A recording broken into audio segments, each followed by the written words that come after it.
La Voix des experts, le podcast pour comprendre et agir.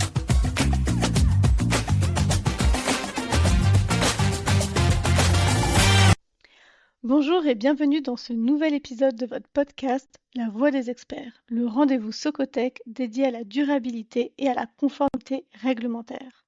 Aujourd'hui, nous allons parler d'un sujet au cœur des enjeux énergétiques et environnementaux des entreprises, la performance énergétique et la loi DADU. Comment cette nouvelle réglementation européenne, transposée en droit français, va-t-elle impacter vos activités? Quelles obligations doivent être anticipées? Et surtout, comment la norme ISO 50001 peut-elle devenir un levier stratégique pour optimiser votre consommation et réduire vos coûts énergétiques? Je suis Élodie Genevois et je suis ravie d'accueillir nos experts, Mitrat Blazevic, expert technique national en performance énergétique chez Socotec, et Khaled Hamel, responsable d'activité études, conseil énergie et bas carbone chez Socotec. Bonjour Mitrat, bonjour Khaled. Bonjour Élodie. Bonjour.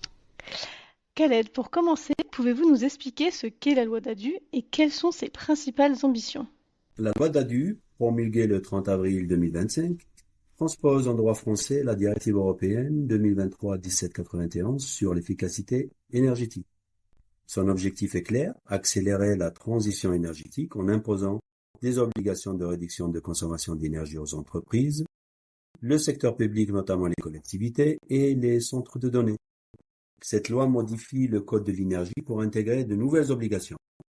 Audit énergétique obligatoire pour les grandes entreprises, système de management de l'énergie certifié ISO 50001 pour les plus gros consommateurs, et un reporting énergétique renforcé pour les secteurs publics et les data centers. Elle s'inscrit donc dans une logique d'alignement avec la taxonomie verte européenne et les objectifs du Green Deal. Et concrètement, qui est concerné par cette nouvelle réglementation?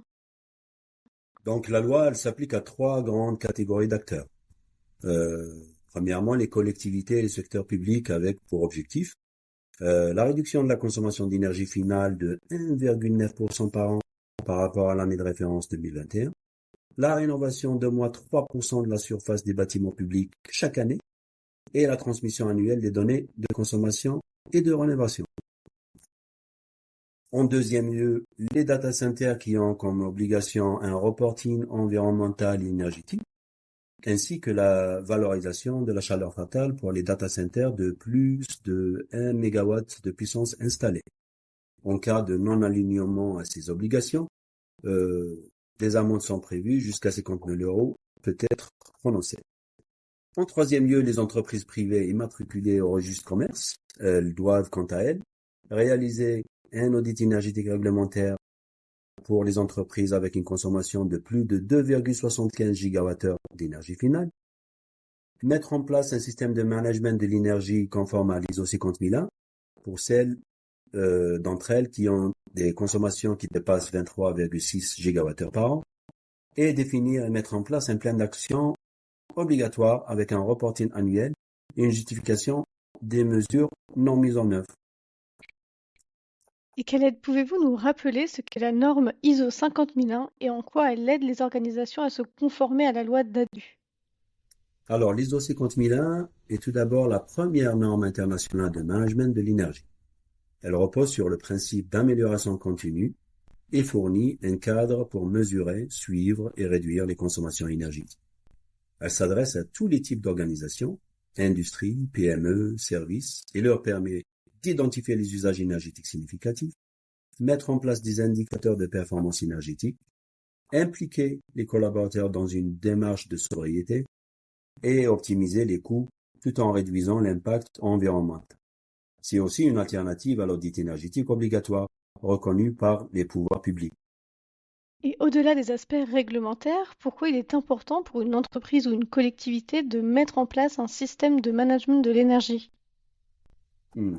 Mettre en place un système de management de l'énergie, c'est avant tout reprendre le contrôle sur sa consommation.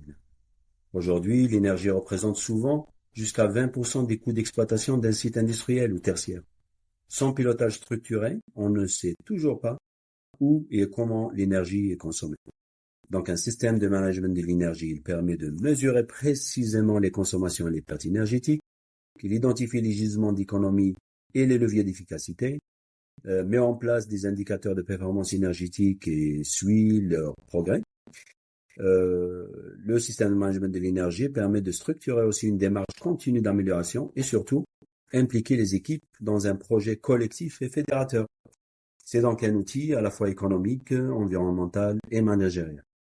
Il contribue directement à la réduction des émissions de gaz à effet de serre, à la résilience face à la volatilité des prix d'énergie et à la valorisation de l'image de l'entreprise vis-à-vis de ses clients et investisseurs.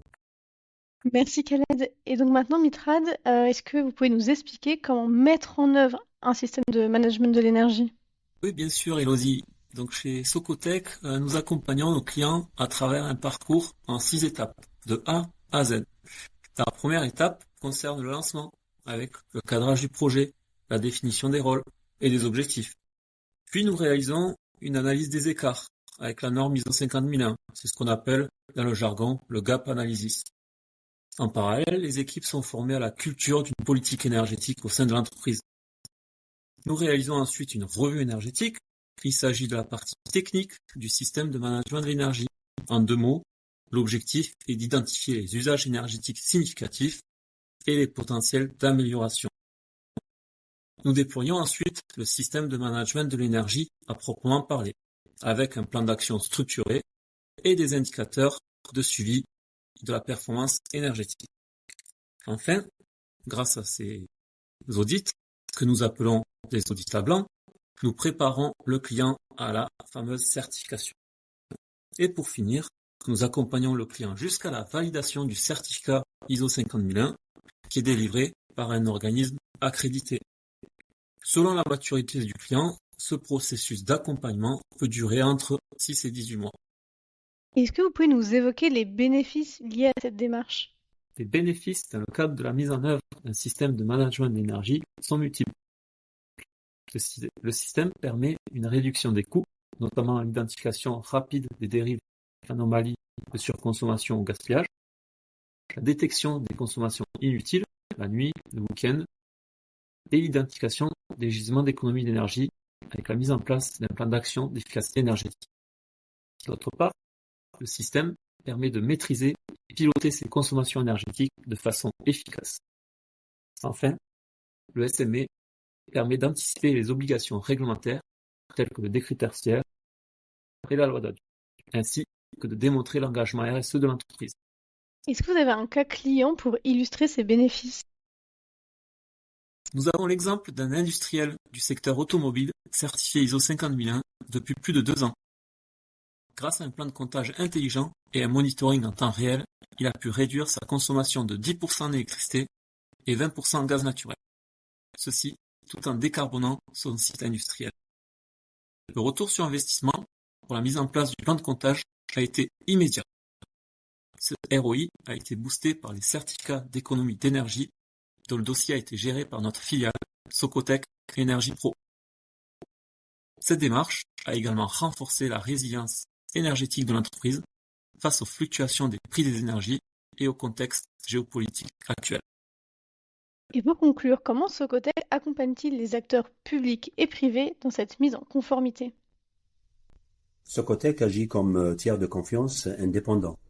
Nous proposons des audits énergétiques réglementaires conformes à la norme 16247, des accompagnements à la certification ISO 50001, des plans d'action et outils de suivi de la performance énergétique, ainsi que des formations sur la performance en intra- et inter-entreprise partout en France. Pour vous accompagner dans votre démarche d'optimisation de la consommation énergétique, notre approche globale est inscrite dans notre démarche Green Trust pour des bâtiments, infrastructures, industries plus durables. Merci beaucoup Mitra Dekhaed pour toutes ces explications. Vous l'aurez compris, la loi d'ADU et la norme ISO 50001 ne sont pas seulement des obligations réglementaires, ce sont surtout des leviers puissants pour améliorer durablement votre performance énergétique. Pour toute question ou pour être accompagné par Socotec dans la mise en conformité avec la loi d'ADU, n'hésitez pas à contacter nos experts à l'adresse avotreécoute@socotec.com. On se retrouve très bientôt pour un prochain épisode de La Voix des experts.